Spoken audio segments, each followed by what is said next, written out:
हुआ। एक बेटा और पिता में इस तरह की दाह कैसे आई? 10 साल पहले की कहानी पे जाते हैं। 10 साल पहले जो शेर खान होता है उसकी बहुत ही प्यारी पत्नी होती है। उस पत्नी का नाम होता है रानी।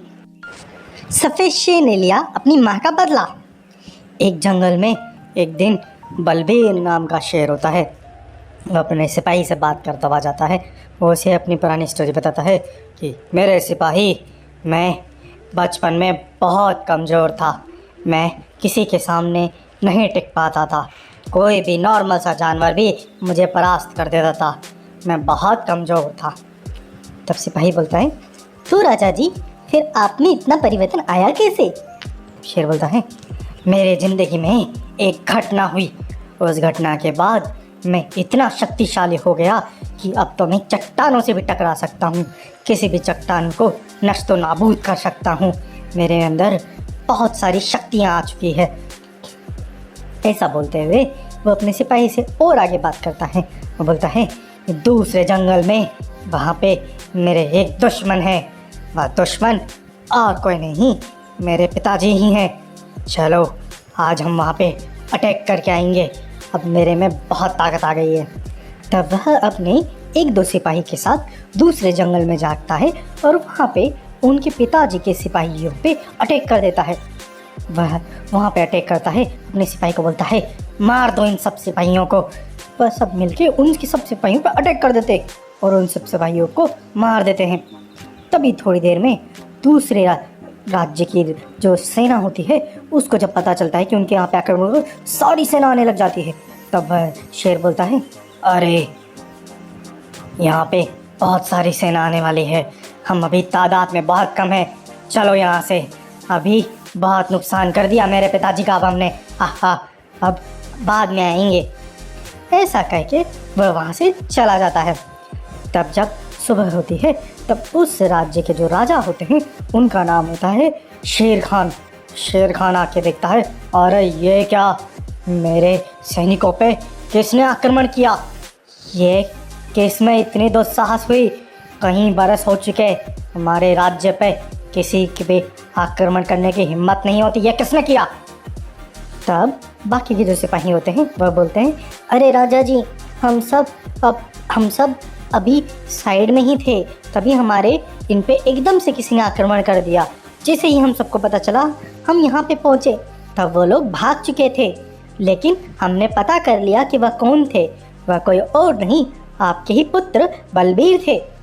वह जो यहाँ बब्बर शेर खान बोलता है, मेरा बलबीर बेटा, वह कायर, वो दुष्ट, उसमें इतनी शक्ति कहाँ से आ गई कि वह मेरे पर अटैक करने लग गया? उसको सबक सिखाना ही पड़ेगा। लेकिन उसके अंदर इतनी शक्ति, इतना साहस कहाँ से आ गया?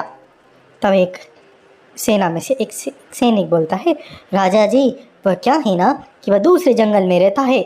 वहाँ पे उसकी एक माँ है, वह है बाघ माँ।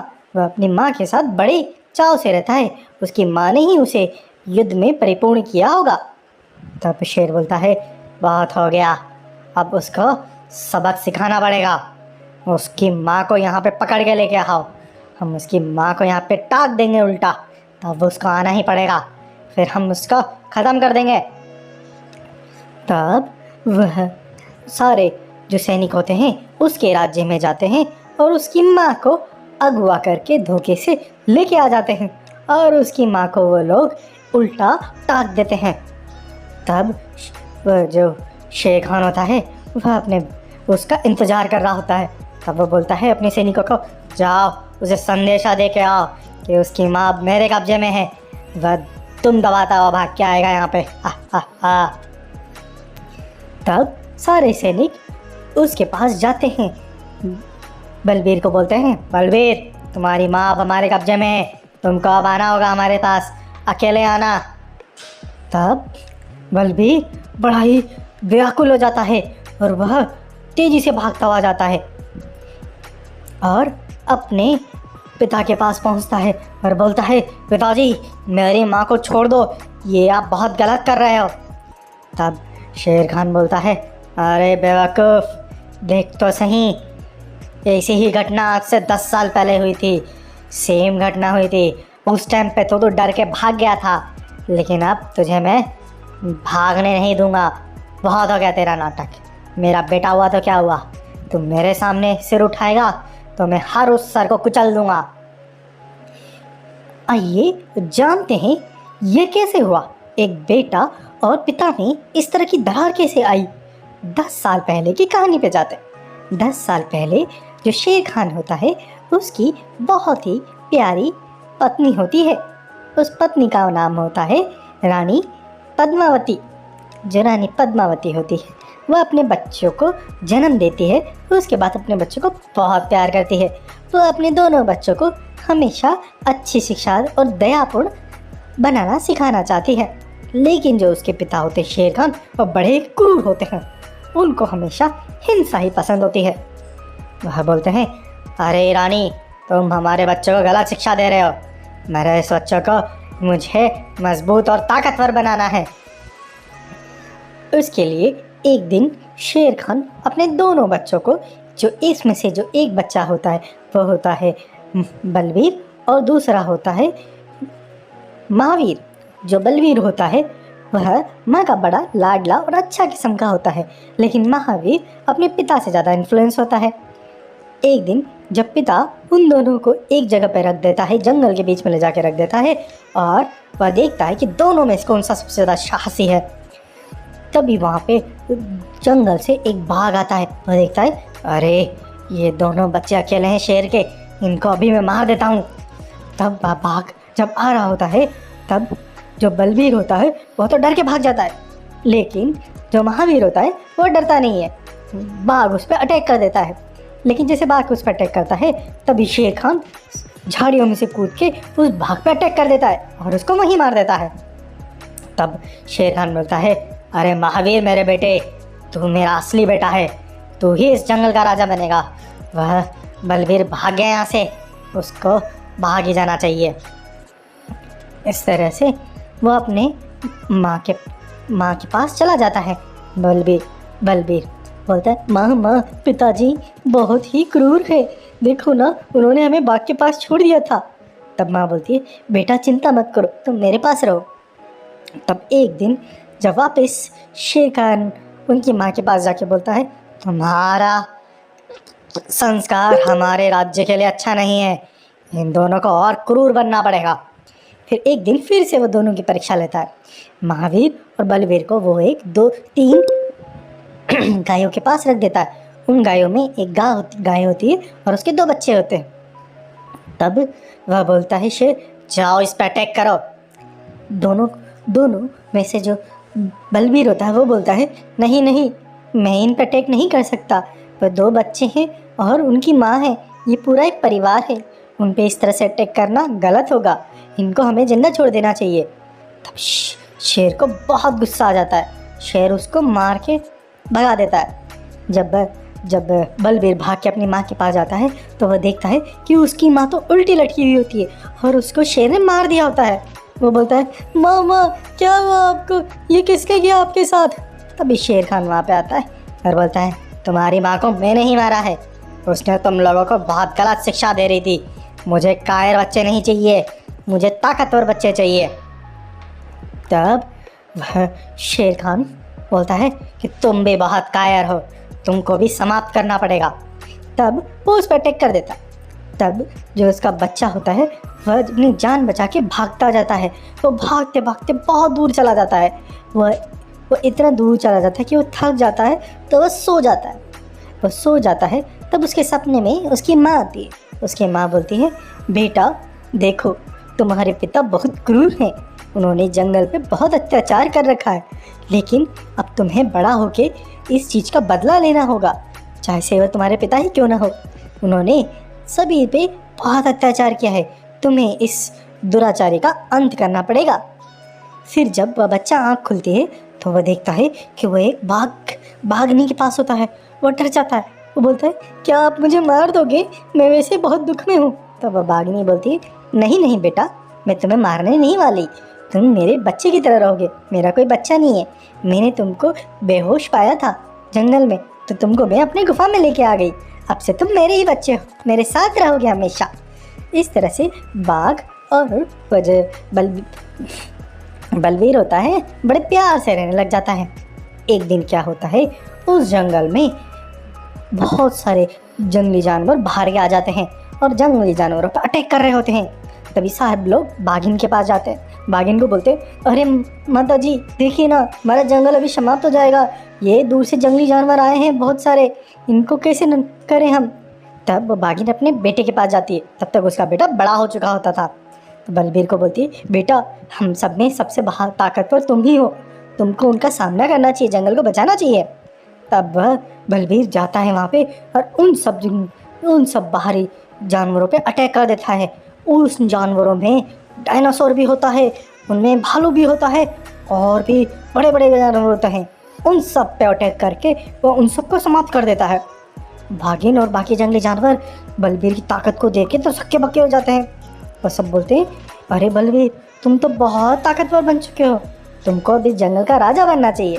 तो सारे जंगली जानवर मिलके उसको उस जंगल का राजा बना देते हैं। इस तरह से पुरानी स्टोरी से हम आज के दिन पे आते हैं, जहाँ पे शेर खान ने उसकी बागिन माँ को उल्टा लटका रखा था। तब शेर खान बोलता है, अरे अब तुझे कोई नहीं बचा सकता, अब तेरा अंत नजदीक है, हा हा हा। तब जब शेर खान उस पर अटैक करने वाला होता है तो बलवीर तो पागल हो जाता है। वो अपनी पूरी शक्ति से लड़ता है और वह शेर खान को ही नहीं, शेर खान की पूरी सेना को ही समाप्त कर देता अकेले ही। सबकी सेना को समाप्त करने के बाद वो अपनी माँ को आज़ाद करता है और उस जंगल पे भी राज्याधिकार जमा लेता है अपना। तब सारे जंगली जानवर उसके राज में बड़े प्यार से रहने लग जाते हैं। सब लोग बोलते हैं, हमारे राजा बलवीर तो बहुत अच्छे हैं, इन्होंने जंगल को बहुत अच्छे से रख रखा है। ऐसे ही कुछ दिन बीत जाते हैं। कुछ दिन बीतने के बाद एक तेंदुए का ग्रुप आता है। वो तेंदुए का ग्रुप आके धोखे से बलबीर को मार देता है। जब जंगल में ये खबर जाती है तो सब लोग बहुत दुखी हो जाते हैं। वो देखते हैं कि अरे ये बलबीर को क्या हुआ, बलबीर को किसने मारा। तब पुरानी बैक की स्टोरी हम फिर से जाते हैं फ्लैशबैक में। फ्लैशबैक में क्या होता है, जब जिस दिन बलवीर ने शेर खान को मारा होता है, तब ये खबर उसका जो बड़ा भाई था महावीर, उसको पता चलती है। तब महावीर बोलता है, मेरे पिताजी को मार दिया उसने, उसको मैं नहीं छोड़ूंगा। तब महावीर उस जंगल के सबसे बड़े दुश्मन तेंदुए के पास जाता है और तेंदुए को बोलता है, अरे तेंदुओ, तुमको मेरी तरफ से एक ऑफर है, तुम इस जंगल पे आधा राज्य अपना लेना, और लेकिन तुमको मेरा एक काम करना पड़ेगा, जो मेरा भाई है बलवीर, उसको तुमको मारना होगा। तब तेंदुए ने ही रात के अंधेरे में जाके बलवीर को मारा होता है। अब तेंदुए उनको मारने के बाद तेंदुए बोलते हैं, अरे अब हम आधा जंगल नहीं, हम ये पूरा जंगल लेंगे, हा हा हा। तब वह लोग वापस से महावीर के पास जाते हैं। महावीर को बोलते हैं, अरे महावीर, अब तेरा भी आखिरी दिन आ गया है। तेरे जब पिताजी थे तब तक हम इस जंगल पर राज नहीं कर पा रहे थे, लेकिन अब तेरा भी अंत होगा। अब हम इस जंगल पे पूरा अधिकार करेंगे, हा हा हा। जैसे ही वो महावीर पर अटैक करने वाले होते हैं, तभी वहाँ पे बलवीर आ जाता है। बलवीर को देख के सब लोग चौंक जाते हैं। बलवीर वो बोलते हैं, अरे ये बलवीर, तुम तो मर गए थे, तुम कैसे जिंदा हुए। तब बलवीर बताता है, अरे तुमने जो षड्यंत्र रचा था वह सारी बात मेरा खबरी पक्षी सुन लिया था, वो पहले ही मुझे आके बता दिया था। तो मैंने गुफा के अंदर नकली शेर को रख दिया था, मेरे जैसे दिखने वाले नकली शेर को। ये लोग मेरे नकली शेर पे रात पे अंधेरे पे अटैक किए थे, लेकिन मैं कहीं और था। अब तुम तेंदुओं का आखिरी दिन है। तब वह बलवीर उन तेंदुओं पे अटैक कर देता है और उन सबको मार देता है। और फिर उसके बाद उसका जो महावीर भाई होता है वो बोलता है, भैया अब मुझे माफ़ कर दीजिए, मैंने आपके खिलाफ़ षड्यंत्र रचा और हमारे पिताजी तो गलत थे ही, उन्होंने हमारी माँ का भी अंत किया था, मैं पिता के प्यार में पागल हो गया था, मुझे माफ़ करिए।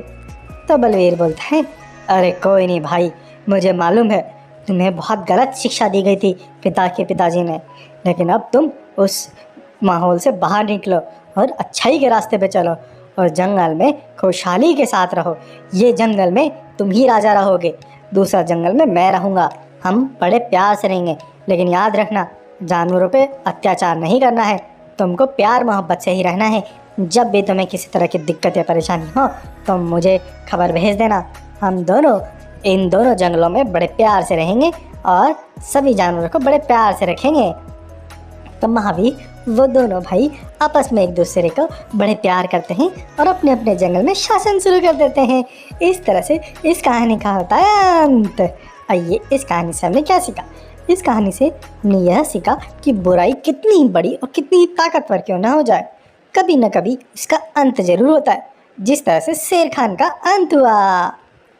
हैप्पी और मनोहर कहानियाँ आपके लिए लाते रहेंगे, इसलिए हमारे चाइल्ड वर्ल्ड चैनल को सब्सक्राइब करें और लोगों के साथ शेयर करें।